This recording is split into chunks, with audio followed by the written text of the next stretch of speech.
प्रथम सर्व पत्रकारांचे आभार मानतो की तुम्ही इथे आपला वेळ कमीला आलात. तर आपण सुरुवात करूया. आदरणीय पत्रकार बंधू आणि भगिनींनो, मान्यवर सामाजिक कार्यकर्ते, उपस्थित पदाधिकारी, विविध संघटनेचे प्रतिनिधी आणि सर्व जागरूक नागरिकांना माझा सप्रेम नमस्कार. मी कामेश गाडी, राष्ट्रीय संस्थापक अध्यक्ष RTI human right activist association, तसेच या चळवळीचे प्रमुख संकल्पनाकार आणि माझ्या सोबत उपस्थित राष्ट्रीय उपाध्यक्ष श्री राजेश माकोडे, राष्ट्रीय सचिव श्री बसंत चक्रवर्ती, राष्ट्रीय महिला अध्यक्ष सौ जयश्री शहा, महाराष्ट्र राज्य अध्यक्ष श्री राजू बेदारे, महाराष्ट्र राज्य सचिव श्री सावंत ससाने, मुंबई जिल्हाध्यक्ष श्री सचिन खरात, मुंबई जिल्हा सचिव डॉक्टर फहीम शेख, तसेच सर्व मान्यवर पदाधिकारी, कार्यकर्ते आणि पत्रकार बांधवांचे मनपूर्वक स्वागत करतो. आज आपण अत्यंत महत्त्वाच्या विषयासाठी इथे एकत्र आलो आहोत. माहितीचा अधिकार आरटीआय हा एक केवळ कायदा नाही, तर तो लोकशाहीचा श्वास आहे. नागरिकांना शासनाला प्रश्न विचारण्याचा, माहिती मागण्याचा आणि प्रशासनाला जाब धरण्याचा अधिकार या कायद्याने दिला आहे. परंतु दुर्दैवाने आज देशभरात भ्रष्टाचार, सत्तेचा गैरवापर, पदाचा दुरुपयोग, प्रशासकीय दुर्लक्ष, माहिती अधिकार कार्यकर्त्यांवरील हल्ले, धमक्या, खोटे गुन्हे दाखल करणे, मानसिक छळ आणि न्यायप्रक्रियेत हस्तक्षेप अशा गंभीर तक्रारी सातत्याने समोर येत आहेत. त्यामुळे जनतेचा प्रशासन, न्याय व्यवस्था आणि लोकशाही संस्थांवरील विश्वास कमी होत चालला आहे. आज प्रश्न केवळ आरटीआय कार्यकर्त्याचा नाही, तर लोकशाही, पारदर्शक आणि संविधानिक अधिकारांचा संरक्षणाचा आहे. याच पार्श्वभूमीवर RTI human right activist association तर्फे 16 जून 2026 रोजी आझाद मैदान इथे आरटीआय संरक्षण धरणे व भ्रष्टाचार विरोधी जन आंदोलन आयोजित करण्यात आले आहे. या आंदोलनाद्वारे आम्ही केवळ काही मागण्या मांडत नाही, तर देशात अधिक उत्तरदायी, पारदर्शक आणि भ्रष्टाचार मुक्त व्यवस्था निर्माण करण्यासाठी व्यापक सुधारणा सुचवत आहोत. आरटीआय कार्यकर्ते, विजनब्लोअर्स, पत्रकार आणि सामाजिक कार्यकर्त्यांसाठी स्वतंत्र आणि संरक्षण कायदा लागू करावा. माहिती आयोग अधिक सक्षम, पारदर्शक आणि उत्तरदायी करावा. भ्रष्टाचार, सत्तेचा गैरवापर, सार्वजनिक निधीचा अपहार आणि न्याय प्रक्रियेत हस्तक्षेप अशा गंभीर प्रकरणासाठी स्वतंत्र विशेष न्यायालय स्थापन करावे. विजनब्लोअर संरक्षण कायद्यात प्रभावी अंमलबजावणी करावी. प्रत्येक नागरिकाला समान न्याय मिळावा आणि कोणतेही पद, पैसा, सत्ता किंवा राजकीय प्रभावाच्या आधारे विशेष संरक्षण मिळू नये. सर्व चौकशी, तपास आणि न्याय प्रक्रिया पारदर्शक, वेळबद्ध आणि डिजिटल नोंदणीवर आधारित असाव्यात. याच उद्देशाने आम्ही राष्ट्रीय स्वतंत्र भ्रष्टाचार विरोधी न्यायालय, राष्ट्रीय तक्रार सत्यापन व पारदर्शकता आयोग आणि सार्वजनिक उत्तरदायित्व अधिनियम लागू करण्याची शासनाकडे मागणी करत आहोत. या प्रस्तावित व्यवस्थेची प्रमुख तत्वे अशी असतील: स्वतंत्र, स्वायत्त, निष्पक्ष आणि उत्तरदायी तपास यंत्रणा, भ्रष्टाचार, लाचलुचपत, सार्वजनिक निधीचा अपहार, पदाचा गैरवापर आणि न्याय प्रक्रियेत हस्तक्षेप यासारख्या प्रकरणावर कठोर कारवाई करावी. संविधानातील समानता, न्याय, पारदर्शकता आणि कायद्याचे राज्य, रूल ऑफ लॉ या तत्वावर आधारित व्यवस्था. तक्रार, साक्षीदार आणि माहितीदार आणि जनहित याचिकांना विशेष संरक्षण द्यावे. भ्रष्टाचार विरोधातील सर्व प्रकरणाची वेळबद्ध चौकशी आणि न्यायनिवाडा करावा. राष्ट्रीय, राज्य, विभागीय, जिल्हा, तालुका आणि स्थानिक स्तरावर प्रभावी भ्रष्टाचार विरोधी यंत्रणा बनवावी. आमचा उद्देश कोणताही व्यक्ती, संस्था, पक्ष किंवा विचारसरणीला लक्ष्य करणे नाही. आमचा उद्देश संविधानिक शासन व्यवस्था अधिक उत्तरदायी, पारदर्शक, न्यायसंगत आणि भ्रष्टाचार मुक्त करणे हा आहे. जर या मागण्यावर वाजवी कालावधीत सकारात्मक कारवाई झाली नाही, तर आम्ही संविधानिक व लोकशाही मार्गाने जनजागृती, जनआंदोलन आणि आवश्यक कायदेशीर लढा उभारणार आहोत. तसेच आवश्यक असल्यास उच्च न्यायालय अथवा सर्वोच्च न्यायालयात जनहित याचिका दाखल करण्याची प्रक्रिया सुरू करण्यात येईल. आम्ही महाराष्ट्रासह देशातील सर्व सामाजिक संस्था, पत्रकार संघटना, वकील, निवृत्त अधिकारी, शिक्षक, विद्यार्थी, शेतकरी, कामगार, महिला संघटना, युवक आणि सर्व राजकीय पक्षांना आवाहन करतो की त्यांनी आंदोलनाला नैतिक पाठिंबा द्यावा आणि प्रत्यक्ष या आंदोलनामध्ये सहभागी व्हावे. आज जर माहिती मागणाऱ्या नागरिकांचे संरक्षण झाले नाही तर उद्या लोकशाही धोक्यात येईल. हा लढा केवळ आरटीआय कार्यकर्त्यांचा नाही तर प्रत्येक जागरूक भारतीय नागरिकांचा आहे. शेवटी एवढे सांगू इच्छितो की माहिती अधिकार संरक्षण म्हणजे लोकशाहीचे संरक्षण. भ्रष्टाचार मुक्त भारत, पारदर्शक प्रशासन आणि उत्तरदायी शासन हीच लोकशाही, हीच खरी लोकशाहीची ओळख आहे. तर पुढील जे आपले निवेदन आहे ते आपले सादर करतील आमचे सचिन खरात, मुंबई अध्यक्ष. तर त्यांना मी सुपूर्द करतो. या सचिन सर. मित्रांनो नमस्कार, मी Sachin Kharat, Mumbai RTI human right activist association. भारतीय संविधानाच्या कलम 14 नुसार सर्व नागरिक कायद्यापुढे समान आहेत.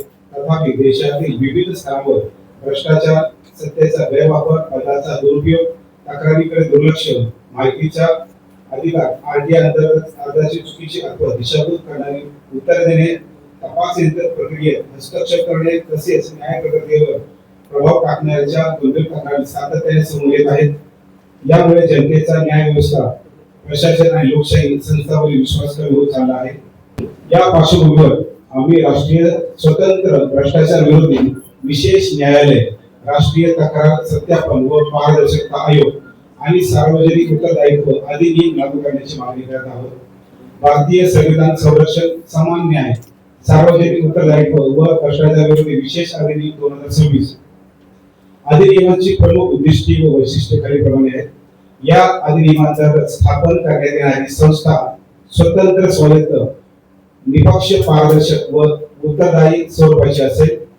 भ्रष्टाचार, सत्तेचा गैरवापर, पदाचा दुरुपयोग, सार्वजनिक विश्वासघात, न्याय प्रक्रियेत हस्तक्षेप, सार्वजनिक निधीचा अपहार व इतर गंभीर प्रकारच्या चौकशी, तपास, अभियोजन व न्याय देण्यासाठी स्वतंत्र विशेष भ्रष्टाचार विरोधी न्यायालय व प्राधिकरण स्थापन करण्यात येईल. सदर संस्था संविधान, सर्वोच्चता, कायद्याचे राज्य, रूल ऑफ लॉ, सार्वजनिक उत्तरदायित्व, पारदर्शकता व समान न्याय व मूलभूत तत्वावर आधारित कार्य करेल. संस्थेची वैधानिक स्वायत्ता, आर्थिक स्वातंत्र्य व कार्यकारी हस्तक्षेपापासून संरक्षण सुनिश्चित करण्यासाठी संसदेमार्फत विशेष कायदेशीर तरतुदी करण्यात येतील. भारतीय संविधानाचे संरक्षण, संविधानाचे मूल्यांचे जतन, नागरिकांच्या मूलभूत अधिकारांचे रक्षण व कायद्याची समान अंमलबजावणी हे या अधिनियमाचे प्रमुख उद्दिष्ट राहील. राष्ट्रीय, राज्य, विभागीय, जिल्हा, तालुका व स्थानिक स्तरापर्यंत स्वतंत्र भ्रष्टाचार विरोधी यंत्रणा उभारण्यात येईल. न्यायपालिका, कार्यपालिका, विधिमंडळ, पोलीस विभाग, प्रशासकीय अधिकारी, सार्वजनिक सेवक, स्थानिक स्वराज्य संस्थेचे पदाधिकारी, शासकीय व निमशासकीय अधिकारी तसेच सार्वजनिक पद धारण करणाऱ्या सर्व व्यक्तींवर या अधिनियमाचे समान अधिकार क्षेत्र लागू राहील. भारतीय संविधानाच्या कलम 14 नुसार सर्व व्यक्ती कायद्यापुढे समान राहतील. कोणत्याही व्यक्तीस तिच्या पद, दर्जा, अधिकार, प्रभाव, संपत्ती, राजकीय संबंध किंवा सार्वजनिक स्थानाच्या आधारे विशेष सवलत, संरक्षण अथवा पक्षपात दिला जाणार नाही. भ्रष्टाचाराशी संबंधित सर्व प्रकारांमध्ये स्वतंत्र, निष्पक्ष, प्रभावमुक्त, वेळबद्ध व पुराव्यावर आधारित चौकशी सुनिश्चित करण्यात येईल. भ्रष्टाचार, लाचलुचपत, सत्तेचा गैरवापर, पदाचा दुरुपयोग, न्याय प्रक्रियेत हस्तक्षेप, सार्वजनिक निधीचा अपहार, कर्तव्यातील जाणून-बुजून निष्काळजीपणा, अधिकारांचा दुरुपयोग व संबंधित गैरप्रकारावर कठोर कायदेशीर कारवाई करण्यात येईल. स्वतंत्र तपास यंत्रणा, स्वतंत्र अभियोजन प्राधिकरण, स्वतंत्र तांत्रिक व आर्थिक तपास शाखा आणि स्वतंत्र विशेष न्यायालयाची स्थापना करण्यात येईल. सर्व चौकशी, तपास, अभियोजन व न्याय प्रक्रिया पारदर्शक, उत्तरदायी, डिजिटल नोंदणीवर आधारित व निर्धारित कलम मर्यादेत पूर्ण करणे बंधनकारक राहील. संविधानातील कलम 14 समानता, कलम 21 न्याय प्रक्रिया, कलम 32 व 226 न्यायिक संरक्षण तसेच कायद्याचे राज्य या तत्वांच्या अधीन राहून संपूर्ण व्यवस्था कार्य करेल. सत्य, तथ्याधारित व सद्भावनेने तक्रार करणाऱ्या तक्रारदार, साक्षीदार, माहितीदार, विसल ब्लोअर्स व जनहित आदी याचिकाकर्त्यांना कायद्याने विशेष संरक्षण प्रदान करण्यात येईल. जाणीवपूर्वक खोटी, बनावट, दिशाभूल करणारी, बनावट पुराव्यावर आधारित किंवा बुद्धीने प्रेरित तक्रार दाखल करणाऱ्या व्यक्तीविरुद्ध न्यायालयाच्या आदेशानुसार कठोर दंडात्मक कारवाई करण्यात येईल. अशा प्रकारामध्ये 5 वर्षापर्यंत कारावास, दंड किंवा दोन्ही शिक्षा लागू करता येतील. कोणतीही व्यक्ती, संस्था, राजकीय पक्ष, मंत्री, न्यायाधीश, लोकप्रतिनिधी, अधिकारी अथवा प्रभावशाली घटक कायद्यामध्ये पेक्षा वरचे मानले जाणार नाहीत आणि सर्वांना समान उत्तरदायित्व लागू राहील. सर्व तक्रारीसाठी राष्ट्रीय तक्रार सत्यापन व पारदर्शकता आयोग स्थापन करण्यात येईल, जो प्राथमिक पडताळणी, तक्रार नोंदणी, पुरावा संरक्षण व प्रकारांचे वर्गीकरण करेल. प्रत्येक तक्रारदारास त्याच्या तक्रारीची स्थिती, चौकशीची प्रगती व अंतिम निर्णय याबाबत पारदर्शक माहिती मिळवण्याचा कायदेशीर अधिकार असेल. भ्रष्टाचारी संबंधित प्रकरणांच्या सुनावणीसाठी विशेष न्यायालयांना निश्चित कालमर्यादित निर्णय देणे बंधनकारक आहे. या अधिनियमाचा उद्देश कोणत्याही व्यक्ती किंवा संस्थेला लक्ष्य करणे नसून संविधानिक शासन व्यवस्था अधिक उत्तरदायी, पारदर्शक, न्यायसंगत व भ्रष्टाचार मुक्त करणे हा आहे. आमची ही मागणी कोणत्याही व्यक्ती, राजकीय पक्ष किंवा संस्थेविरुद्ध नसून भ्रष्टाचार मुक्त, पारदर्शक, उत्तरदायी व संविधानिष्ठ भारताच्या निर्मितीसाठी आहे. या संदर्भातील सविस्तर निवेदन व प्रस्तावित विधेयक राष्ट्रपती महोदय, पंतप्रधान, कायदा व न्याय मंत्रालय, लोकसभा अध्यक्ष, राज्यसभा सभापती, संसदीय समित्या तसेच सर्व संबंधित लोकप्रतिनिधींना सादर करण्यात आले आहे. संबंधित विधेयक पारित व मंजूर करण्यासाठी आवश्यक विनंती व निवेदन संबंधित प्राधिकरणांकडे सादर करण्यात आले आहे. तसेच या निवेदनामध्ये नमूद केलेल्या मागण्यांवर वाजवी कालावधीत सकारात्मक कारवाई न झाल्यास आम्ही सांविधानिक व लोकशाही मार्गाने जनजागृती, जन आंदोलन आणि कायदेशीर लढा उभारण्यास बाध्य राहू. या संदर्भात येत्या 8 दिवसात मुंबई उच्च न्यायालय अथवा माननीय सर्वोच्च न्यायालय जनहित याचिका दाखल करण्याची प्रक्रिया सुरू करण्यात येणार आहे. भ्रष्टाचार विरोधी यंत्रणांमध्ये सुधारणा व संविधानिक उत्तरदायित्वाच्या मागणीसाठी विविध जनजागृती कार्यक्रम, शांततापूर्ण आंदोलन तसेच 1 दिवसाचे उपोषण आयोजित करण्याचा निर्णय घेण्यात आला आहे. याच अनुषंगाने दिनांक 16 जून 2026 रोजी आझाद मैदान मुंबई येथे मंत्रालय असा सर्व संविधानिक व लोकशाही पद्धतीने मुक्त मोर्चा आयोजित करण्यात येणार आहे. देशातील सर्व जागरूक नागरिक, सामाजिक कार्यकर्ते, कायदेतज्ञ, निवृत्त अधिकारी, विद्यार्थी व युवांसाठी मोठ्या संख्येने सहभागी होऊन भ्रष्टाचार मुक्त, उत्तरदायी भारताच्या निर्मितीसाठी या जनहिताच्या लढ्यास पाठिंबा द्यावा असे आम्ही आवाहन करीत आहोत. सदर निवेदन मी आपल्या निदर्शनास आणून देण्यासाठी वाचून दाखवले आहे. धन्यवाद. तर भ्रष्टाचार हा सध्या कळीचा मुद्दा आहे आपल्या देशामध्ये, आणि देशामध्ये महाराष्ट्र आहे ना साहेब 1 नंबरवरती आहे. गेल्या 3 वर्षामध्ये आकडेवारी सांगते की 3 वर्ष गेली भ्रष्टाचार महाराष्ट्र 1 नंबरला आहे. याचा तुम्ही विचार करा, तो महाराष्ट्र म्हणजे किती भ्रष्टाचार मोठ्या प्रमाणामध्ये. इथे माहिती अधिकार जो कायदा आहे याचं नीट पालन केलं जात नाही, त्याला योग्य माहिती दिली जात नाही. अपिलावरती खूप सारे पेंडिंग अपिला पडलेले आहे त्याच्यामध्ये. तर त्यासाठी आणि इतर खूप सारे विषय आहेत त्यासाठी. आणि याचे मी तुम्हाला ट्रॅक रेकॉर्ड सांगतो की महाराष्ट्रात आपला ट्रॅक रेकॉर्ड काय आहे सध्या. तर हा तर 1 नंबर भ्रष्टाचारामध्ये आहे. दुसरं, ज्या महिला मुली बेपत्ता होत आहेत त्यामध्ये सुद्धा देशामध्ये महाराष्ट्र 1 नंबरवरती आहे. म्हणजे इथे गृहमंत्री काय करतायत हा प्रश्न मला विचारायचा आहे. एवढ्या मुली जर बेपत्ता होतात मुंबई सारख्या शहरामध्ये, पूर्ण महाराष्ट्रामध्ये, तर याचं काही म्हणजे निदान नाही किंवा काही छडा लागत नाही ना, गुन्हेगाराला पकडलं जात आहे आणि अतिशय भयंकर आहे. आणि त्यानंतर शेतकरी आत्महत्यामध्ये सुद्धा महाराष्ट्र 1 नंबरवरती आहे. तुम्हाला माहिती असेल दिवसाला 8 शेतकरी आत्महत्या करतायत. दिवसाला 8 शेतकरी आत्महत्या. विचार करा किती शेतकरी आत्महत्या करतायत. बेरोजगारी तर प्रचंड वाढलेली आहे. ओके, तर यासाठी आम्ही ना भ्रष्टाचार आता भरपूर सारे कायदे आहेत. म्हणजे माहिती अधिकार आहे, ह्युमन राईट्स आहे, म्हणजे आपण त्याचा योग्य तो वापर केला जात नाही. जसं की जपानमध्ये एक आहे, एखादी कुठली काही चुकीची घटना घडली किंवा कुठली काय झालं तर तिथे 5 वेळा का किंवा क्यू असं का झालं हे विचारलं जातं त्या क्षेत्रामध्ये. आणि जोपर्यंत प्रॉब्लेम सॉल्व्ह होत नाही, जोपर्यंत शेवटचं काय लागतं तेव्हा त्यांना समजतं, तेव्हा तिथे कायदा बनवला जातो शेवटी. तर इथे आपल्याला एक चांगल्या कायद्याची गरज आहे, जेणेकरून भ्रष्टाचार जे करतात त्याच्यावर चांगली कारवाई झाली पाहिजे. ओके, तर त्यासाठी आपण एक कायदा बनवत आहोत. तर त्याचं नाव आहे भारतीय संविधान संरक्षण, समान न्याय, सार्वजनिक उत्तरदायित्व, तक्रार व भ्रष्टाचार विरोधी विशेष अधिनियम 2026. तर याची आमच्या संघटनेने पूर्ण मेहनत करून जवळजवळ आम्हाला 1 वर्ष लागलं यासाठी. हा कलम कायदा होण्यासाठी, आणि याच्यामध्ये श्री आपले जे उपाध्यक्ष आहेत राजेश माकोडे साहेब यांचा खूप मोठा वाटा आहे याच्यामध्ये. तर त्यासाठी टाळा वाजवा, कारण का हे अधिनियम खूप मेहनत केली आहे आणि ह्याचा सर्व सिंहाचा वाटा आहे असं मी म्हणेन. तर हे जे कायदा काय नक्की विषय अधिनियम 2026 ह्याचं वाचन आपले महाराष्ट्राचे अध्यक्ष राज्याध्यक्ष राजू सर करतील. नमस्कार. भारतीय संविधान संरक्षण, समान न्याय, सार्वजनिक उत्तरदायित्व, तक्रार व भ्रष्टाचार विरोधी विशेष अधिनियम 2026 याची प्रस्तावना होतो. भारतीय संविधानाच्या उद्देशिका कलम 14, 21, 38, 39 कायद्याचे राज्य, समान न्याय, पारदर्शकता, सार्वजनिक उत्तरदायित्व, प्रामाणिक प्रशासन व भ्रष्टाचार मुक्त शासन सुव्यवस्था सुनिश्चित करण्यासाठी, सार्वजनिक पदावरील व्यक्तींना उत्तरदायित्व बनवण्यासाठी, तक्रारीची सत्यता पडताळण्यासाठी, खोट्या व दुर्भावपूर्ण तक्रारीला आळा घालण्यासाठी, तसेच प्रत्येक नागरिकास प्रभावी व निष्पक्ष न्याय प्राप्ती उपलब्ध करून देण्यासाठी हा अधिनियमित करण्यात येत आहे. संक्षिप्त नाव, विस्तार व प्रारंभ. कलम 1. या अधिनियमास भारतीय संविधान संरक्षण, समान न्याय, सार्वजनिक उत्तरदायित्व, तक्रार व भ्रष्टाचार विरोधी विशेष अधिनियम 2026 असे मानण्यात येईल.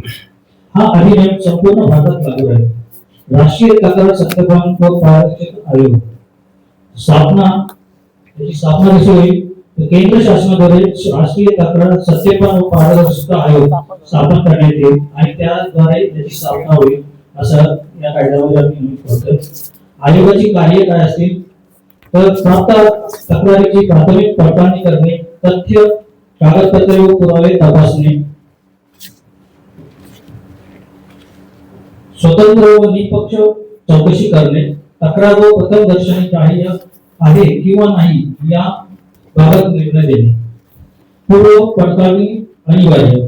आयोगाच्या मंजुरीशिवाय कोणतीही तक्रार विशेष न्यायालय दाखल करता येणार नाही. खोट्या तक्रारी फेटाळण्याचा अधिकार, पुरावे नसून दिशाभूल करणारी किंवा दुर्भावनापूर्ण तक्रार आयोग फेटाळून लावू शकेल. आयोगाची स्वायत्ता, नियुक्ती व पदच्युती.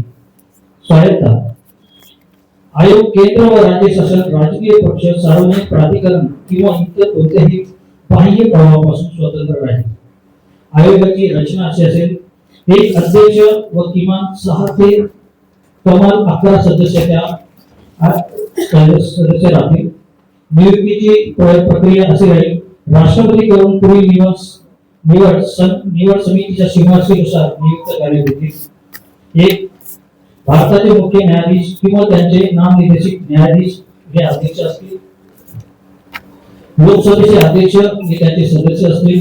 लोकसभेचे विरोधी पक्षनेते सदस्य असतील. केंद्रीय लोकपाल हे सदस्य असतील. केंद्रीय निवडणूक आयुक्त हे सदस्य असतील. या कायद्याचा कार्यकाळ हा 5 वर्षे किंवा वयाची 70 वर्षे पूर्ण होईपर्यंत ज्यापैकी जे आधी होईल असा आहे. हितसंबंधाचा संघर्ष. हितसंबंध असलेल्या प्रकारात कोणताही सदस्य सहभागी होऊ शकणार नाही. पदच्युती. भ्रष्टाचार, गंभीर गैरवर्तन, पक्षपात किंवा संविधानाविरोधी वर्तन सिद्ध झाल्यास स्वतंत्र चौकशी समितीच्या अहवालानंतर पदच्युती करण्यात येईल. स्वतंत्र देखभाल. वार्षिक लेखापाल, नैतिकता परीक्षण व सार्वजनिक उत्तरदायित्व मूल्यांकन बंधनकारक आहे. आयोगाविरोधात कोणाला आणि कशी तक्रार करता येईल याबद्दल आम्ही सांगतो. आयोगातील सदस्य, अधिकारी किंवा कर्मचाऱ्यांविरुद्ध स्वतंत्र देखरेख प्राधिकरणाकडे तक्रार करता येईल.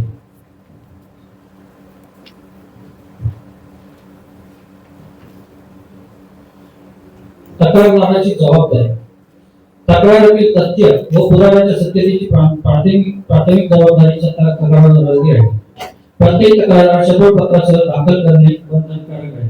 जाणीवपूर्वक खोटी, बनावट किंवा सूडबुद्धीने प्रेरित तक्रार सिद्ध झाल्यास 5 वर्षापर्यंत कारावास व दंडाची शिक्षा होऊ शकेल. केवळ आरोप सिद्ध झाले नाहीत म्हणून तक्रार खोटी मानली जाणार नाही. राष्ट्रीय भ्रष्टाचार विरोधी विशेष अन्वेषण प्राधिकरण. कलम 19. स्वतंत्र राष्ट्रीय भ्रष्टाचार विरोधी विशेष अन्वेषण प्राधिकरण स्थापन करण्यात येईल. कलम 20. तपास, शोध, जप्ती, आर्थिक चौकशी, डिजिटल पुरावा संकलन व साक्ष नोंदविण्याचे अधिकार राहतील. राष्ट्रीय भ्रष्टाचारविरोधी विशेष न्यायालय राहील. विशेष भ्रष्टाचारविरोधी न्यायालयाने स्थापन करण्यात येतील. सर्व व्यक्ती न्याय कायद्यापुढे समान राहतील. कोणत्याही सार्वजनिक पद, प्रभाग किंवा प्रतिष्ठेच्या आधारे पक्षपात करता येणार नाही. कलम 24 प्रकाराचा अंतिम निकाल शक्यतो 2 वर्षाच्या आत देण्याचा प्रयत्न करण्यात येईल. आयोग प्राधिकरण व अधिकाऱ्यांचे उत्तरदायित्व. कोणताही अधिकारी भ्रष्टाचार, पक्षपात किंवा अधिकाराचा गैरवापर करताना आढळल्यास तात्काळ चौकशी करण्यात येईल. दोषी आढळल्यास पदच्युती, फौजदारी कारवाई व काय शॉर्ट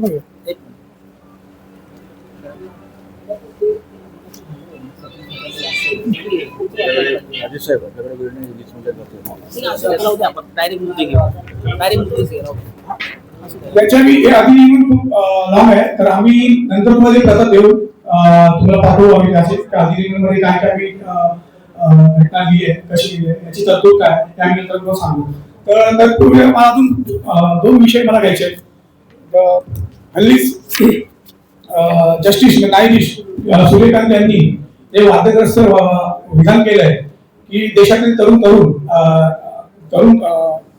आणि जे बेरोजगार तरुण आणि आरटीआय कार्यकर्ते हे जोडल्यासारखे आहेत, हे अतिशय चुकीचं विधान केलंय. आणि आमच्या संघटनेतर्फे आरटीआय ह्युमन राईट ऍक्टिव्हिस्ट असोसिएशनतर्फे आम्ही सर्व पदाधिकारी आमच्या संघटना सर्व याचा आम्ही जाहीर निषेध करतो, तीव्र निषेध करतो. तर यासाठी आम्ही एक क्वेश्चन दाखवतो की आम्ही नक्की काय आहे की आरटीआय काय करतो, असं आम्ही फलक दाखवतो. सर्वांनी फलक दाखवा.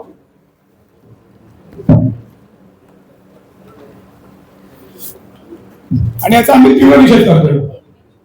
आणि जो दुसरा विषय आहे जो सध्या गाजतोय, तर ते नीट परीक्षेचं जे लिंक झाले, ज्या परीक्षा घोटाळा झालाय, तर याचा सुद्धा आम्ही आमच्या संघटनेबाबत आम्ही निषेध करतो आहोत. आणि शिक्षण मंत्री त्याचा आम्ही राजीनामा मागतोय आमच्या संघटनेतर्फे. तर हा एक विषय आणि थोडक्यात मी कंक्लूड करतोय. आपल्या आमच्या संस्थेच्या महिला राष्ट्रीय अध्यक्षा श्री जयश्री मिनेश शाह यांना मी त्यांचा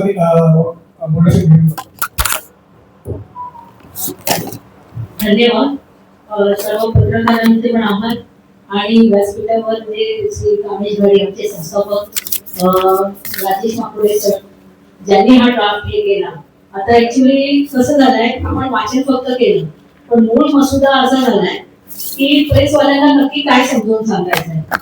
आता श्री कामेश घाटी सर आमचे संस्थापक आणि राजेश माकुडे सर आणि इतर टीम या सर्वांनी मिळून मसुदा असा तयार केलाय की जे आरटीआय वर कार्यकर्त्यांवर हल्ले होतात किंवा आम्ही काही माहिती मागवल्या ती पुरवली जात नाही.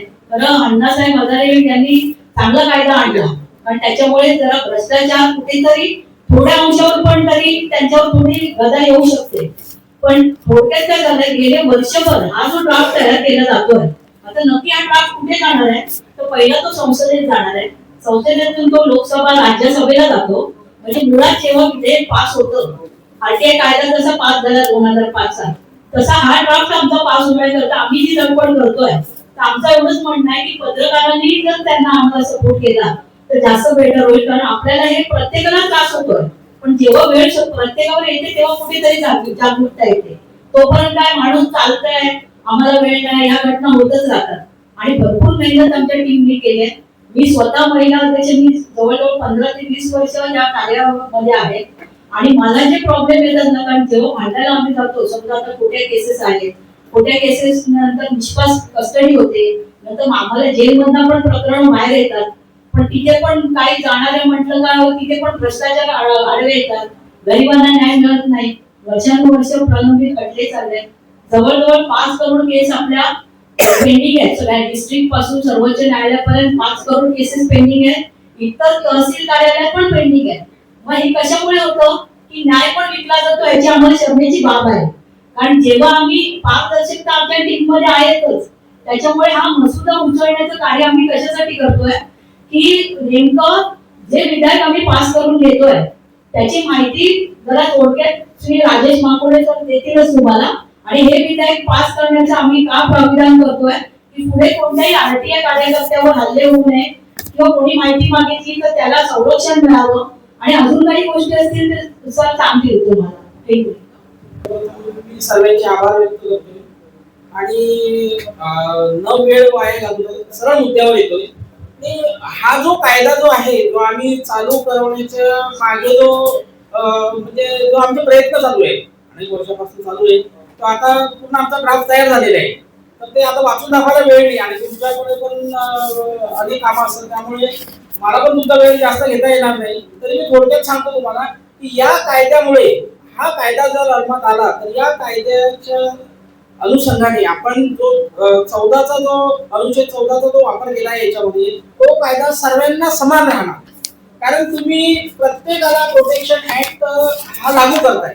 एखाद्या जर आपण कुठल्या कार्यालयामध्ये गेलो त्यांच्या विरोधात जर आपण काही बोलतो म्हटलं तर त्यांना प्रोटेक्शन ऍक्ट लागू आहे. मग ते आपल्याला सरळ म्हणतात हे आमचं ऑफिस आहे, हे चालणार नाही, ते चालणार नाही, हे हक्क सगळ्या दुनियादारी आपल्याकडे ठेवतात. परंतु मग आपण अशा वेळेस जायचं कुठे? मग आता आपल्याला इलाज नाही. आपण काय करतो पोलीस स्टेशन मध्ये जातो. पोलीस 99% पोलीस हे विकल्या गेलेले आहेत. खालून वरपर्यंत ह्या सत्तेमध्ये असा एक तरी व्यक्ती मला दाखवा की जो भ्रष्टाचारी नाहीये. यांचा भ्रष्टाचार एवढ्या लोकांच्या वर झालेला आहे की अक्षरशः जर एखाद्याने लढतो म्हटलं ना तर त्याला एकतर खोट्या गुन्ह्यामध्ये आतमध्ये टाकलं जातं, त्याचं तोंड दाबलं जातं की तेव्हा किंवा एखाद्या पत्रकाराची हत्या केली जाते.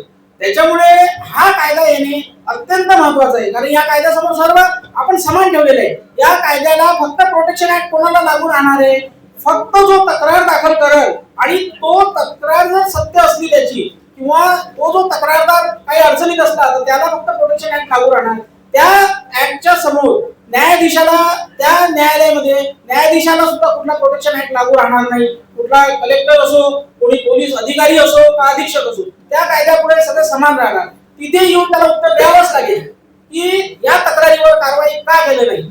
आता 2006 मध्ये जो अण्णा हजारे साहेबांनी जो कायदा पास केला त्यासाठी त्याच्याकडे किती लोक आले होते. म्हणजे फार रोडवर झेंडे घेऊन वगैरे अनेक लोकांनी त्यांना सहकार्य केलं. त्याच्यामुळे तो कायदा पास झाला तो कायदा. परंतु आज जर आम्ही म्हटलं की तिरंगे घेऊन आम्ही आझाद चौकात जर बोलवलं तर आमच्या मागे किती येणार? आमच्या संघटनेच्या व्यतिरिक्त कोणीही येणार नाही. कारण लोकांना काही वेळ नाही, कोणाला काही पडलेलं नाही कशात. ते पुढची पिढी काय होणार हे अजिबात विचार करत नाही. आजचं आपलं घर चालते ना, महाराष्ट्रातली आज अशी स्थिती आहे की आज आपलं घर चालते ना, उद्याच उद्या बघू. उद्याचा कोणीही विचार करत नाही. आणि विचारही करतात तर कोण? सरकारी नोकरदार जे आहेत ना त्यांना पगार चालू राहतो. त्यांना माहिती आहे पगार चालू आहे, पुढचं आमच्या पोरांचं भविष्य ओके. पण गरीबाचं काय? आज सिलेंडर किती महाग झाले, इलेक्ट्रिक बिल महाग, सगळं एवढा भ्रष्टाचार चालू आहे भयंकर की अनलिमिटेड. आपण कुठेही हस्तक्षेप जरी केलं तर आपले कोण दाबल्या जातं. असे अनेक मुद्दे आहेत की जे तुमच्यापासून लपलेले नाही आहे किंवा माझ्यापासून लपलेले नाही आहे. म्हणून मला एकच म्हणणं आहे माझं की जेवढे पत्रकार बंधू आहे मी सगळ्यांचे नंबर वगैरे घेतलेले आहेत. तुम्हाला मी माझं ड्राफ्ट जो नवीन तयार केलेला आहे तो मी सगळं तुम्हाला पाठवतोय, तुम्ही वाचा. आणि त्यात जर तुम्हाला मला काही त्रुटी जर वाटली तर मला सांगा. म्हणजे माझी तयारी म्हणजे आमच्या संघटनेची पूर्ण आम्ही संसद आणि तिकडं सुप्रीम कोर्टामध्ये जायची पूर्ण तयारी आहे. म्हणजे याच्यात जर आमची हत्या जरी झाली तरी आम्ही मागे हटणार नाही. पण या सरकारला भ्रष्टाचार करू देणार नाही एवढं नक्की. एवढं बोलून माझे शब्द संपवतो मी. धन्यवाद, आभार. तर जी आपली 16 तारखेला 16 जून 2026 जे आपलं आंदोलन आहे आरटीआय संरक्षण धोरणे आणि भाषिक जन आंदोलन, तर त्याचं ते आमचं ते ब्रीदवाक्य आहे आरटीआय वाचवा, लोकशाही वाचवा आणि भ्रष्टाचार वाचवा. त्याचा आपण अत्यंत काही मुद्दे आम्ही पोस्टरच्या माध्यमातून तुम्हाला दाखवू इच्छितो. सर्वांनी कृपया आपले पोस्टर घ्या.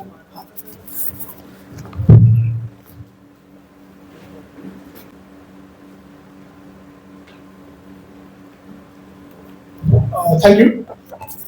सध्या भ्रष्टाचार जो माहिती अधिकार हा कायदा आहे हा वाचवणे फार गरजेचं आहे. आणि यासाठी आम्हाला सर्व पत्रकारांची सुद्धा मला कारण आपण जेव्हा एखाद्या करप्शन काढून आरटीआय कार्यकर्ते सुद्धा पत्रकार सुद्धा हाताळले जातात. तर आम्हाला सुद्धा तुमची मदत पाहिजे. तुमचं काही या संदर्भात आता मांडलेली आहे आमच्या सर्व याबद्दल तुमचं मत काय, तुम्हाला काय सजेशन द्यायचे असेल तर ओव्हर टू मी जे पत्रकारांना माहिती देतो आणि त्यांनी आम्हाला काही प्रश्न असतील तुमच्या मनात ते विचारू शकतात. 16 जूनचं जे तुमचं आंदोलन आहे ते नेमकं कशासाठी आहे? अजून नवीन कायदा आहे त्याच्यासाठी आहे आणि जे भ्रष्टाचार जो चालू आहे त्याच्या विरोधात आहे. जो कायदा आहे तो तुम्ही म्हटलं संसदेत मांडणार आहोत आम्ही, त्यासाठी आंदोलन करायची काय आवश्यकता होती? नाही रस्त्यावर उतरावं लागेल ना, निवेदन आम्ही द्यायचं सर्वच करतोय कारण जनसामान्यांपर्यंत पोहोचायला लागेल आम्हाला. तुम्ही निवेदन दिलेलं नाही, हा निवेदन स्वतः देणार आम्ही सर. त्याच दिवशी देणार हा आम्ही फक्त एकाच त्याच्यामध्ये भरपूर सारे मुद्दे आहेत, असं नाही की खूप सारे मुद्दे त्याच्यामध्ये, तर ते तुम्हाला आम्ही आता हे प्रेस नोट देतो त्याच्यामध्ये सर्व मांडली आहे त्याच्यामध्ये आणि असं काही एकच कायद्याचा करतोच आहे. हे जे तुमचं RTI human right activist association आहे ते कधीपासून अस्तित्वात आहे? ते 2018 पासून स्टार्ट झालं आणि म्हणजे महाराष्ट्रातून स्टार्ट झालं आणि नंतर आम्हाला चांगला प्रतिसाद भेटला आणि याचं जे नोंदणीकृत आहे जे भारत सरकारमध्ये आम्ही केलं ते 2021 साली आम्ही केलं म्हणजे पॅन इंडिया. एवढ्या वर्षामध्ये आजपर्यंत तुमची आंदोलनाची रूपरेखा काय होती? काय केलं? नाही आम्ही आंदोलन केली म्हणजे खूप सारी निवेदन आम्ही सरकारला दिले आहेत, आरटीआय कार्यालयांना मदत केली आहे, जेवढे आरटीआय मानव अधिकार याचे आम्ही प्रशिक्षण वर्ग घेतलेले आहेत, त्यांना घडवलेले आहेत, तर खूप सारी अशी कामं केली आहेत, वृक्षारोपणाची कामं केली आहेत, ब्लड डोनेशनचं काम केलं आहे, अशी खूप सारी आम्ही कामं केली त्या माध्यमातून आणि आमचं चालू असतं जेवढे पण भारतामध्ये जेवढे आरटीआय कार्यकर्ते आहेत, मानवाधिकार कार्यकर्ते आहेत, सामाजिक कार्यकर्ते आहेत त्यांना आम्ही नेहमी प्रशिक्षण देत असतो, त्यांना ड्राफ्टिंग करून देत असतो, त्यांना जे काही मदत असेल ते मदत आम्ही करत असतो. त्याच्यामुळे आमचे जवळजवळ म्हणजे स्वतःची प्रेस सुद्धा आम्ही स्टार्ट करतोय आरटीआय टाइम्स करून, त्या माध्यमातून आम्ही जनतेला म्हणजे वृत्तपत्राच्या माध्यमातून आम्हाला पोहोचतोय आम्ही. तर मग यासाठी जनतेपर्यंत आंदोलन कसं पाहिजे की जनतेपर्यंत पोहोचायला पाहिजे आम्ही काय करू, नाहीतर असंच सोशल मीडियावरती येऊन पोस्ट करणं हे करणं हे नाही. तुम्ही जनतेला इथे सरकार समोर किती आंदोलन होतं म्हणजे सरकार किती ऐकते आज आहे ना महाराष्ट्र 1 नंबर मध्ये. माझा एक प्रश्न आहे, सध्याचं विद्यमान सरकार केंद्रातलं आणि राज्यातलं हे लोकशाही पद्धतीने निवडून आलेलं नाहीये, हो. भ्रष्टाचाराने निवडून हो, आलेलं हो. ईव्हीएम मध्ये घोटाळा करून, हो. अशा सरकारकडे तुम्हाला न्यायाची काय अपेक्षा आहे? नाही यासाठी आहे ना साहेब म्हणजे खूप आम्ही आमच्या असोसिएशनतर्फे खूप सारे आर्टिकल लिहितोय, पेपर न्यूज देतोय, जनतेला जागरूक करतोय. निवडणुकीमध्ये 2000 मला वाटतं सर्वप्रथम आम्ही 2019 ला ईव्हीएम हॅक केलं जात आहे याची सर्व माहिती आहे, कशा प्रकारे केलं जातं याची संपूर्ण मी माहिती दिली आहे की कसं म्हणजे इथे मतदारांना सर्व विकलं जात आहे पैशाच्या स्वरूपामध्ये, ईव्हीएम मध्ये सुद्धा गोल केला जात आहे, निवडणूक आयोग आहे हे पक्षपातीपणा करत आहे, हे सर्व दिसतं सर्वांना. म्हणजे या संदर्भात न्यायव्यवस्था जी आहे ती पण भ्रष्ट आहे. मध्यंतरी फेसबुकमध्ये कॉन्फरन्स झाली होती वर्षभरापूर्वी, तिथे काही टेक्निकल पद्धतीने त्या तरुणांनी सिद्ध केलं अशा पद्धतीने ईव्हीएम मध्ये घोटाळा होतोय आणि त्यांनी सर्वोच्च न्यायालयात सगळं मांडलं, सर्वोच्च न्यायालयाने त्याला नकार दिला ही पद्धत आम्ही नाकारली आहे, आपली जी निवडणूक पद्धत आहे ती ईव्हीएम पद्धतीने होतं, तुमची जी तांत्रिक बाजू आहे ती आम्ही नाकारली असं स्पष्ट सांगितलेलं आहे. म्हणजे न्यायव्यवस्था पण भ्रष्ट आहे. ते तर दिसते सर्वांना. आता आहे ना, आता मध्ये मद्रास हायकोर्टचा निकाल पण होता, स्वतः न्यायाधीश बोलले की आमची न्याय यंत्रणा आणि सगळं न्यायव्यवस्था भ्रष्ट आहे. त्यांनी स्वतः बोललेत, ते स्वतः याच्यामध्ये बोलले, त्यांच्या टेबलवर बोललेत ते. त्यांनी स्पष्ट सांगितलं मग आम्ही काय यांच्याकडनं अपेक्षा तर आम्हाला नाहीये, पण दुसरा पर्याय नाही ना आपल्याला, कारण सरकार एवढी निगरघट्ट आहे की तुम्हाला ही सरकार पाडावंच लागेल, कारण ही सरकार आपली बाप होऊन बसलेली आहे सर्वांची. म्हणजे आपले वडील जे आज्ञा देईल पोरांना ऐकावंच लागेल असं आहे. आणि चारीकडनं खालून पासनं तर वरपर्यंत तुम्ही काहीही करा, काही आवाज नाही उठवू शकत. तुम्ही जर न्यायाच्या विरुद्ध जाणार तुम्हाला गुन्हे दाखल होणार, तुम्ही पर आतमध्ये सडसाल आणि तुम्हाला कुठल्याही गुन्ह्यामध्ये फसवणार, कुठल्याही ज्या गुन्ह्याशी काही संबंध नसतात अशा गुन्ह्यामध्ये तुम्हाला फसवलं जाते. मग आता आम्ही काय अपेक्षा करणार आहे अशा बरोबर. देशातली जनता खूप शांत आहे, देशाचा मुखिया जो प्रधानमंत्री आहे तो सुद्धा चौथीत आहे, तोच विषय आहे. आणि दुसरी गोष्ट आपली न्यायव्यवस्था भ्रष्ट आहे, पंतप्रधान प्रेस कॉन्फरन्स घेत नाही. ऍक्च्युली जनतेचा तो मुखिया असल्यामुळे प्रेसला सामोरं जाणं त्याचं कर्तव्य आहे, ते पण तो नाकारतोय. अशा परिस्थितीत जनतेचं आंदोलन कुठे होणार? आमचा तोच विषय आहे. आमचा मोर्चाचा मेन भाग आहे आम जनता आहे. आम जनताला दाखवायचं की आपण हल्ल्याशिवाय सरकार हलू शकत नाही, कारण विषय काय झालेला आहे, आपण मोर्चा करणार हे करणार ते करणार तेवढ्यापुरतीचा विचार होतो. हे निगट्ट आहे, हे बेश्रम लोक आहेत, चक्क बेश्रम लोक आहेत. हे लोकांना काही फरक पडत नाही. आम लोकांचं फक्त टॅक्स कलेक्शन करायचं, टॅक्स करून आपल्यावरच महागाईचा खर्च वाढवायचा, आपल्या मुलांचं शिक्षणाचं वाटव करायचं, भ्रष्टाचार करायचं यांनी ठरवलेलं आहे. त्यासाठी आम्ही रस्त्यावर उतरतो आणि तुमच्या थ्रू आम्ही आवाहन करतो पब्लिकला, पण पब्लिकची पण उतरावं आणि आम्हाला साथ द्यावी. कारण भविष्यात हा माझा मी करणार नाही, पण भविष्यात पाकिस्तान नेपाळ व्हायला वेळ लागणार नाही. कारण या लोकांनी जी जागा खोललेली आहे यांना तिथे ढकललंच पाहिजे. किंवा पंतप्रधान बाहेर जाऊन मेळवणुकी करतात, मग इथे पत्रकारांना प्रेस कॉन्फरन्स का घेत नाही? आता न्यायाधीश सुच्च न्यायाधीश लंडनला काही कुठे बाहेरगावी गेलेले आहेत, क्रीडा खात्यात 150 लोक गेलेले, सरकारी तुमच्या आणि माझ्या पैशांनी गेलेले. नाही वाढत आहे, बोलतोय सर. माझी बोलायची ती पद्धत आहे, माझी बोलायची पद्धत आहे. विषय काय माहिती का, आम्हाला तुमचा पत्रकारांचा पण साथ पाहिजे. कारण तुम्हाला पण माहित असेल कितीतरी पत्रकार पण विकले गेले. हा, तर आम्हाला म्हणून तुमचा साथ पाहिजे आणि तुमच्या थ्रू बाकीच्या पब्लिकचा पण साथ घ्यायचा आहे.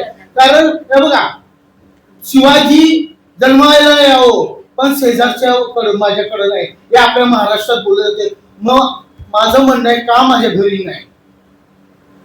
कोणीतरी पुढे जायला पाहिजे. तोच मी म्हणतोय की मीडिया विकले गेलेला आहे, ही वस्तुस्थिती असली ही वस्तुस्थिती आहे की आरटीआय ऍक्टिव्ह विकले गेलेले तुझं खंडणी गोळा करतात. काय झालं अशा कारवाई केलं जाईल ना. असं जर दिसून आलं ना, जर पुरावे असतील तर 100% जो कारवाई होणार. आता आमची संस्थेमध्ये आम्ही की खूप पारदर्शकपणे काम करतो आणि तुम्हाला सांगायचं की आमच्या संस्थेमध्ये एकही कार्यकर्त्याला अजून असं पकडले गेलेलं आहे किंवा अशा कुठले आरोप झालेले नाही आतापर्यंत. इतर आहे पण बघा, एक लक्षात घ्या, मी तुम्हाला सांगू, एखादं माहिती मागणं तर सरकार जबाबदारी काय, कलम 4 अंतर्गत ना त्यांची वेबसाईटवरती माहिती टाकणं, जे काही तुमचं काम करतो कलम 4 अंतर्गत देणं, कशाला तुम्हाला आरटीआय करायची गरज आहे? जर शासनाने स्वतःहून जर त्या वेबसाईटला अपलोड केले जे काय आपण कार्यभाग आहे, तर कशाला आरटीआय करायची गरज नाही? आरटीआय करायची गरज का लागते की हे माहितीच देत नाही, आम्हाला कळूच देत नाही आमचा पैसा कुठे गेला, टॅक्सचा जो जमवलेला पैसा आहे तो कुठे खर्च केला. आणि खरं सांगू महाराष्ट्रात 1 नंबरवरती अगोदरच सांगितलंय. आणि तुम्ही जो विषय काढला आहे की इथं न्यायपालिका मान्य करतो की न्यायपालिका गेले, मीडिया गेले आणि ते मी असं म्हणत ना, भांडवलदारांचं म्हणजे हे आहे, लोकशाही संपली, भांडवलदार लोक तिथं प्रस्थापित झाले होते. आणि भांडवलदारी लोकांना हे करण्यासाठी म्हणजे लोकांनी लढा दिलाच पाहिजे.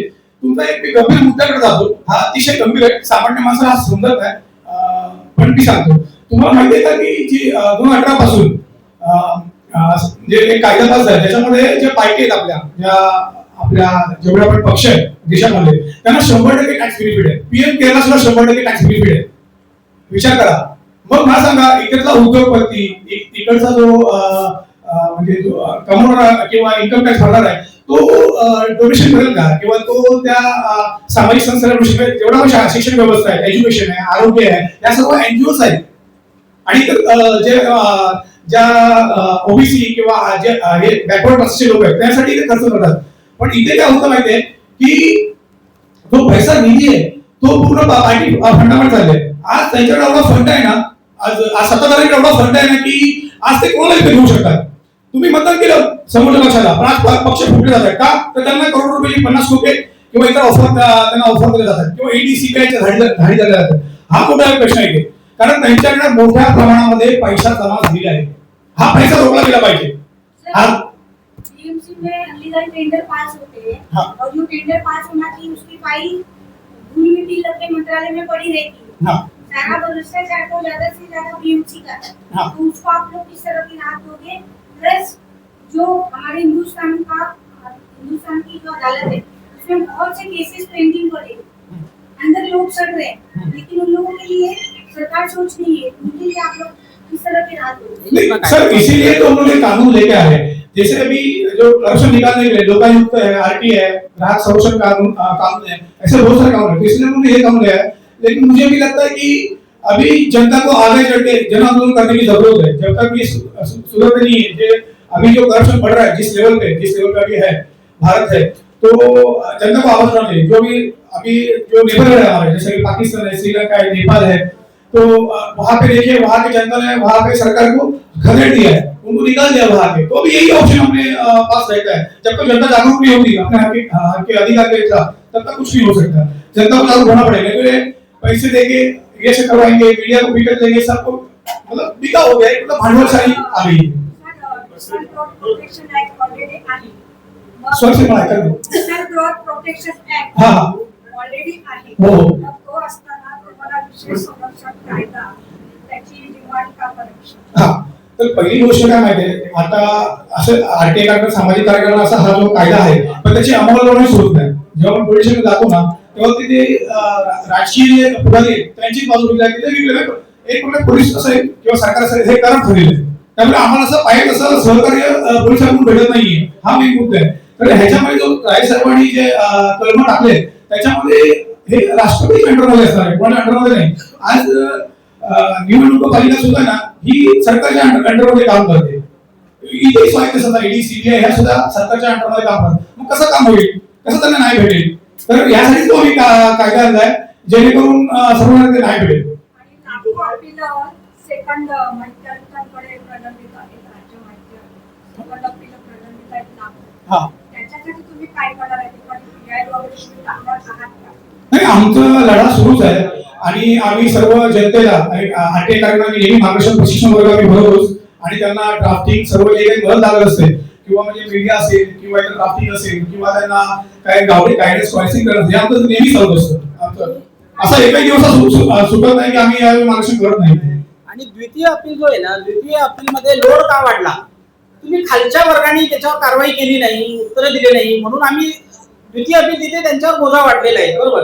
म्हणून आयोगाने, द्वितीय आयोगाने अशी ऍक्शन घेतली पाहिजे की जो प्रथम अपीली अधिकारी आहे आणि माहिती अधिकारी आहे, सर यांना घरी बसवलं पाहिजे. यांच्या भीतीने काय होणार, ते काम एवढे व्यवस्थित करतील की द्वितीय अपीलचा ऑटोमॅटिक लोड कमी होईल. आणि माझा दुसरा प्रश्न असा आहे, व्हिडिओ रेकॉर्डिंगची परवानगी ते देत नाही, तर ट्रान्सपरन्सीसाठी तुम्ही सीसीटीव्ही किंवा स्क्रीन डिस्प्ले वगैरेची मागणी करणार आहात? हो, आमच्या 100% मागणीमध्ये आहे. करणार आहे. 100% माझ्या ती मागणी तुमची याच्यामध्ये दिसत नाही. नाही, आहे. याच्यामध्ये आहे केली. आहे का? हो, आहे नाही. आणि माझं माझं सजेशन असं आहे की आता मिसिंग वुमन तर हायकोर्टामध्ये शहाजी जगताप यांनी मिसिंग वुमनची 2 वर्षापूर्वी PI टाकलेली आहे. तर त्याचा तुम्ही फॉलोअप वगैरे घ्यावा असं माझं एक तुम्हाला सजेशन आहे. चालेल, नक्कीच. हा जो प्रोसिजर कोकण जो काय होतो त्या थोडं चांगलं आहे, पण तुम्ही एकीवर केलं म्हणजे सरकार लिगल करत मग तुम्ही तिने मत स्वीकारतील का? कसं आहे माहितीये का, जसे आज एकतर्फी सरकार आहे, बरोबर.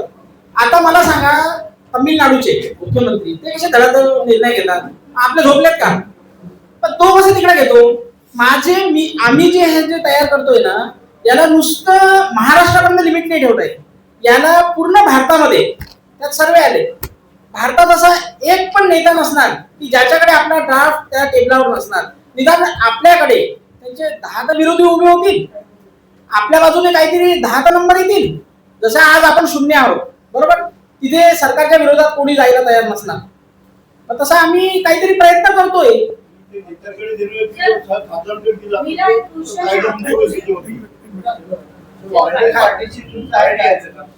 आमचं कोणत्याही पक्षाशी काही रिलेशन नाही.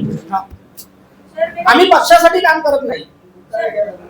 कुछ फर्जी बिल्डर जो होते हैं, अभी जो हमारी सरकार है, जो 40-50 सालों से यहाँ लोग रहते इशारे में, उन लोगों को बांग्लादेशी घोषित किया जा रहा है. जो बाहर से बांग्लादेशी यहाँ पे आ रहे हैं, उनके नकली डॉक्यूमेंट बनाए जा रहे हैं, तो उसकी छानबीन आप लोग किस तरह करोगे? हमारा कैसा, हमारे प्रयत्न चालू ही रहते हैं. हमारे जो एरिया में जो कार्यकर्ते हैं, कहीं भी हमसे जैसा उनको कोई ऐसा मालूम पड़ा तो वो आरटीआई डालती है, ट्राई करती है. लेकिन आपको तभी तो अपने लोगों ने बोल ही दिया ना, हमारे पास जो ऐसे कोई आते हैं जैसे कोई झूठा टूटा है कुछ है, तो हम लोग को गाइडेंस करते हैं कैसे क्या करना है, आरटीआई कैसे करना है, या आपके कोर्ट में जाना है, तो हम लोग रेफरेंस भी देते हैं एडवोकेट के कि कैसे आप लड़ाई आप लड़ सकते हो उसके बारे में. तो हमारा ये काम चालू है, पहले से चालू है, ऐसा नहीं कहा. लेकिन लोग जनता को जागरूक होना पड़ता है हमके बारे में. उनको भी आरटीआई, मतलब ऐसा नहीं कि हम लोग आरटीआई करना खाली आरटीआई एक्टिविस्ट का ही काम है. भारत का कोई भी नागरिक ये आरटीआई अर्जी लगा सकता है. कोई ऐसा नहीं कि हम ही कर सकते हैं, आप भी कर सकते हैं, पत्रकार सब, हर नागरिक यहाँ का भारत का आरटीआई अर्जी कर सकता है. लेकिन उनको पता नहीं रहता कैसे करना है, क्या करना है, और उनके पास एक संगठन नहीं रहता है. तो एक संगठन होना बहुत जरूरी है आज के डेट में, ताकि उनको मतलब गाइडेंस भी मिले और उनके साथ खड़े भी रहे और उनको पूरा मतलब कैसे लेके जाना है वो पता करें, मतलब संगठन क्यों करती है। एक लकड़ी रहेगी तो तोड़ना आसान है, लेकिन 10 लकड़ी जब एक साथ रहेगी तो तोड़ना मुश्किल है। ये तो हमारा पूरी जनता से, पत्रकार से और सबसे जो यहाँ का युवा जो लोग हैं, खास करके उसमें भी आशा है देशवासियों से कि मतलब कि हमारे इस आंदोलन को आप सपोर्ट करोगे, और जो भी हम कानून लेके आ रहे हैं और जिस भ्रष्टाचार के खिलाफ हम लोग लड़ रहे हैं, आपका सहयोग रहेगा।